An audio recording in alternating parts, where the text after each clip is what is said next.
శ్రీతలిలు, నీ అన్న ప్రశ్న టైం వచ్చేసింది. సో కానీ నేను ఏ గిఫ్ట్ ఇస్తున్నానో తెలుసా? మనవరాలు పుట్టిందని మిఠాయి ఉండా. సో నువ్వు పుట్టావని ఆ మిఠాయి ఉండా పంచుతున్నాను. తర్వాత నువ్వు చూపులతో మమ్మల్ని బాగా ఆనందపరుస్తావు కదా, దానికోసం చిక్కి పంచుతున్నాను. నీ బుల్లి బుల్లి చేతులతో గుప్పులు ఇప్పావు కదా, దానికోసం సున్నుండ పంచుతున్నాను. నువ్వు అత్తమాటలు ఊకుగా అంటున్నావు కదా, దానికోసం ఉగ్గుగిని పంచి పెడుతున్నాను. నైట్ అస్సలు నాకు నిద్ర లేకుండా గోల చేస్తావు కదా, ఆ గోలకి గుర్తుగా గోరుమిటీలు పంచుతున్నాను.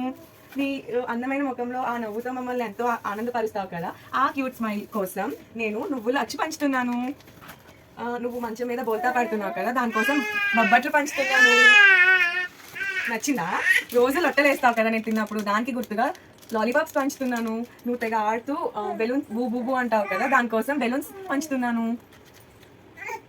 ఇంకా ఫైనల్గా ఈ కార్డ్ ఎవరు వేర్ చేశారో తెలుసా? మీ అమ్మ. అసలు అవన్నీ ఎందుకు పంచుతున్నానో రాసా. అండ్ ఇది ఒక గ్రీటింగ్ కార్డ్. ఈ హ్యాండ్స్ ఉన్నాయి చూడు, నాన్నది నీది నాది.